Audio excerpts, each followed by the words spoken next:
అందరికీ నమస్కారం. Welcome to untold history Telugu channel. Pakistan and ఆఫ్ఘనిస్తాన్ల మధ్య అప్రకటిత యుద్ధం మొదలైంది. ఒక దేశాన్ని మరొక దేశం చాలా దారుణంగా కొట్టుకుంటున్నాయి.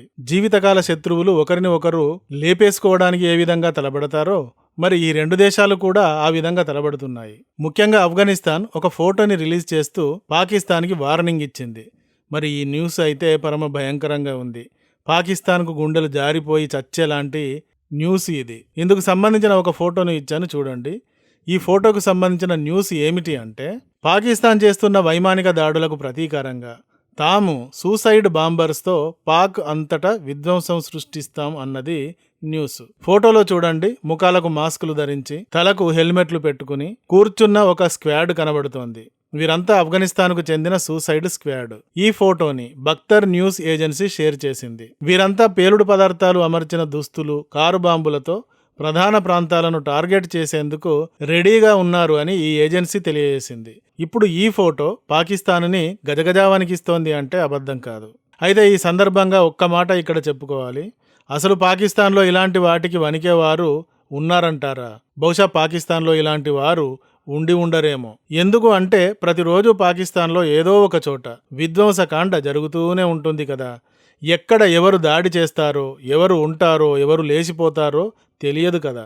సో ఇలాంటివి మరి చూసి చూసి వారి బ్రెయిన్ ఎప్పుడో ఆఫ్ అయిపోయి ఉంటుంది. కాబట్టి వణుకుతోంది పాకిస్తాన్ అని మనం అనుకుంటున్నాం కానీ వణుకుకి అర్థం పాకిస్తాన్కు తెలుసో తెలియదో మనకు తెలియదు.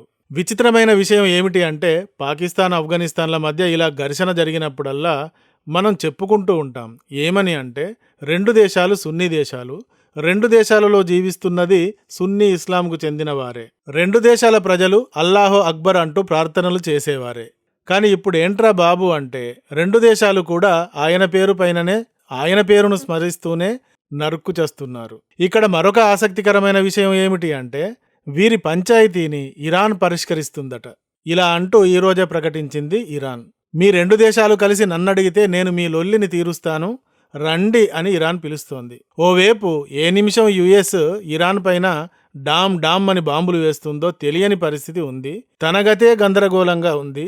సిరియా నిండా, లెబనాన్ నిండా, యెమెన్, పాలస్తీనాల నిండా 10 నుండి 20 ఇస్లామిక్ ఉగ్రవాద గ్రూపులను నింపి మొత్తం గల్ఫ్ ప్రాంతాన్ని ప్రమాదకరంగా తగులబడే ప్రాంతంగా మార్చింది ఇరాన్. మరి ఈ శుద్ధపూస ఇరాన్ వచ్చి పాకిస్తాన్ ఆఫ్ఘనిస్తాన్ల మధ్య తగువు తీరుస్తుందట. తన మానం కప్పుకునేందుకే దుప్పటి లేదు గాని అందులో సగం పక్కోడికి ఇస్తుందట. ఇలా పాపం ఇస్లామిక్ దేశాల పరిస్థితి తగలడింది. మరి పాకిస్తాన్ ఆఫ్ఘనిస్తాన్లకు సంబంధించిన తాజా ఘర్షణ విషయానికి వస్తే, గొడవైతే బాగానే ముదిరిపోయింది, పాకాన పడింది కూడా. రెండు దేశాల మధ్య పూర్తిస్థాయి యుద్ధం తప్పదేమో అన్నట్టు కనబడుతోంది అంటున్నారు కొందరు అనలిస్టులు. చూస్తే లిటరల్లీ అలాగే కనబడుతుంది మనకు కూడా. 2026 ఫిబ్రవరి 27వ తేదీన అంటే ఈ రోజే పాకిస్తాన్ కాబూల్, కందహార్ అండ్ ఫక్తియా అను ప్రాంతాలలో air strikes and ground strikes కూడా చేసింది. కాబూల్ పాకిస్తాన్ యొక్క రాజధాని, మరి కాందహార్ వారి ఆధ్యాత్మిక కేంద్రం. మతానికి సంబంధించిన గుగ్గురువుల లాంటి వారు అంతా ఈ కాందహార్లోనే ఉంటారు. ఇక ఫక్తికా ప్రావిన్స్ అయితే తెహ్రీక్-ఈ-తాలిబాన్ పాకిస్తాన్ మిలిటెంట్ల ఆధిక్యత ఉన్న ప్రాంతం. ఇలా పాకిస్తాన్ చాలా కీలకమైన ప్రాంతాలపైననే దాడులు చేసి ఆఫ్ఘనిస్తాన్ని కోలుకోనియకుండా చేయాలి అనుకుంది. పాకిస్తాన్ ఈ రోజు చేసిన దాడులకు ఒక పేరును కూడా పెట్టుకుంది. ఆ పేరు ఏమిటంటే ఆపరేషన్ గజబ్ లిల్ హక్ అంటూ. తాలిబాన్ మిలిటరీ ఆఫీసులు, పోస్టులు, హెడ్ క్వార్టర్స్ అండ్ అమ్యునిషన్ డిపోలను టార్గెట్ చేసినట్టుగా పాకిస్తాన్ చెప్పింది. మరి ఇప్పటి వరకు పాకిస్తాన్ ఏం చెబుతూ వస్తోంది? తెహ్రీక్-ఈ-తాలిబాన్ పాకిస్తాన్ ఉగ్రవాదులు ఫక్తికా ప్రావిన్స్లో ఉంటూ పాకిస్తాన్పై దాడులు చేస్తున్నారు, వారికి ఆఫ్ఘనిస్తాన్ ప్రభుత్వం ఆశ్రయం కల్పిస్తోంది, అలా కల్పించకూడదు, అలాంటి వారిని మాత్రమే, ఆ ఉగ్రవాదులను మాత్రమే టార్గెట్ చేస్తున్నాం అంటోంది. ఆఫ్ఘనిస్తాన్ ఏమో అలాంటిదేం లేదు, మేము వారికి ఆశ్రయం కల్పించడం లేదు, మీరు ట్రంప్ ఎగదోయడం వల్ల మా పైన దాడులకు తెగబడుతున్నారు, మేము మిమ్ములను ఎరగదీస్తామని ఆఫ్ఘనిస్తాన్ అంటోంది. ఇలా మొదలై ఇప్పుడు ఒక పూర్తిస్థాయి యుద్ధం దశకు వాతావరణం మూవ్ అవుతోంది. పాకిస్తాన్ ఈరోజు కాబూల్, కాందహార్, ఫక్తికా ప్రావిన్స్ల పైన దాడులు చేసింది. చేశాక 3 రకాల రిపోర్టులు ఇచ్చింది.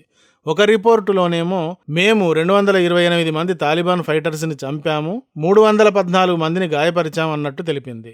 మరో రిపోర్టులో 133 మందిని చంపినట్టు, ఇంకో దాంట్లో 72 మందిని చంపినట్టు తెలియజేసింది.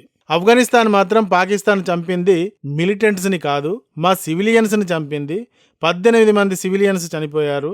వారు మా మతపరమైన సెంటర్లపైన దాడులు చేశారు అని తెలియజేసింది. తామే 58 మంది పాక్ సైనికులను చంపినట్టుగా కూడా ప్రకటించింది. అయితే ఈ రోజు పాకిస్తాన్ చేసిన ఈ దాడులకు స్టార్టింగ్ పాయింట్ ఎక్కడ మొదలైంది అంటే మొన్న ఫిబ్రవరి 22, 2026న పాకిస్తాన్ ఉన్నట్టుండి హఠాత్తుగా ఆఫ్ఘనిస్తాన్కి చెందిన నంగర్హార్, ఫక్తికా అండ్ హోస్ అను ప్రాంతాలపైన, ప్రావిన్స్లపైన ఎయిర్ స్ట్రైక్స్ చేసింది. ఆఫ్ఘనిస్తాన్లోని మిలిటెంట్ క్యాంపులపైన దాడులు చేశాము, చాలా మంది టీటీపీ మిలిటెంట్లను లేపేశాము అని చెప్పుకుంది. ఈ సందర్భంగా ఆఫ్ఘనిస్తాన్ మాత్రం ఇది మా సివిలియన్స్ పైన చేసిన దాడి అంది. ఈ సందర్భంగా మహిళలు, పిల్లలు, వృద్ధులు ఇంకా ఒకే కుటుంబానికి చెందిన 17 మంది చనిపోయారు అని చెప్పింది.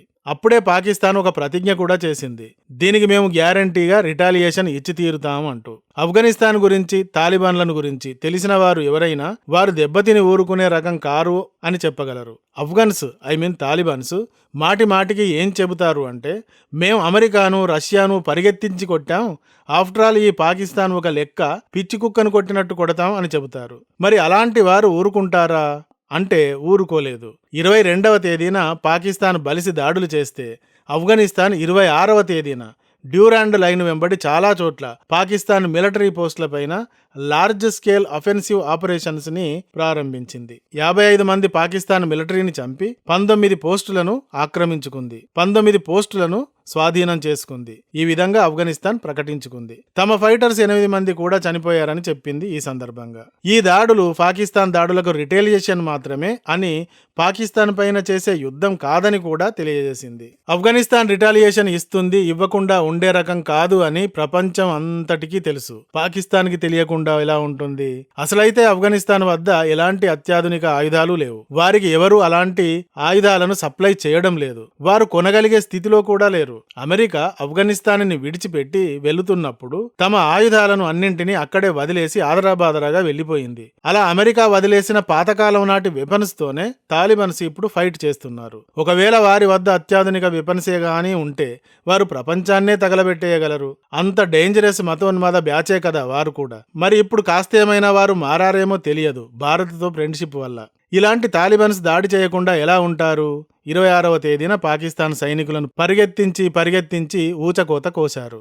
ఇదిగోండి, దీని తర్వాత పాకిస్తాన్ మళ్లీ రివెంజ్ అంటూ ఆఫ్ఘనిస్తాన్ పైన ఈ రోజు దాడులు చేసింది. ఈ మధ్యకాలంలో వీరు ఒకరిపైన ఒకరు దాడులు చేసుకోవడానికి బాగా ఉత్సాహంతో ఊగిపోతూ ఉన్నారు. చంపడం, చావడంలో ప్రాక్టీస్ ఏమాత్రం తగ్గిపోకూడదు అన్నట్టుగా తెగబడుతున్నారు. రక్తపాతం చూడడం ప్రజలు మరిచిపోకూడదు అన్నట్టుగా ఈ 2 ఇస్లామిక్ దేశాలు కూడా కొట్టుకు చస్తున్నాయి. వీరి ఊచకోతలకు సంబంధించిన ఒక లిస్టు ఫోటోని ఇచ్చాను, ఇంట్రెస్ట్ ఉంటే చూడండి. ఇలా వీరు కంటిన్యూగా కొట్టుకుంటూనే ఉన్నారు. మరి ఇప్పుడు ఇది తీవ్రస్థాయికి చేరిపోయింది. పాకిస్తాన్ వద్ద చైనా ఇచ్చిన JF-17, అమెరికా ఇచ్చిన F-16ల లాంటి పాటు అత్యాధునిక మిసైల్స్, టర్కీ వాడిచ్చిన డ్రోన్స్ ఉన్నాయి. కాబట్టి పాకిస్తాన్ ఆఫ్ఘనిస్తాన్ పైన చెలరేగి విరుచుకు పడుతోంది. దీనికి కౌంటర్ ఆఫ్ఘనిస్తాన్ గట్టిగానే ఇస్తోంది. ఇలా ఇస్తూనే ఇప్పుడు తమ సూసైడ్ స్క్వాడ్ని చూపించి పాకును భయభ్రాంతులకు గురిచేస్తోంది. మరి ఇద్దరి గొడవ ఆగుతుందా, అంతు లేకుండా సాగుతుందా? వేచి చూడాలి. ఈ వీడియో కానీ నచ్చితే ఒక లైక్ ఇవ్వండి. అలాగే ఇంతవరకు మా ఛానల్కి సబ్స్క్రైబ్ చేసుకున్నట్టయితే వెంటనే సబ్స్క్రైబ్ చేసుకోండి. ఇలాంటి వీడియోల నోటిఫికేషన్స్ కొరకు బెల్ ఐకాన్ని కూడా క్లిక్ చేయండి. Thank you for watching. జై హింద్, జై భారత్.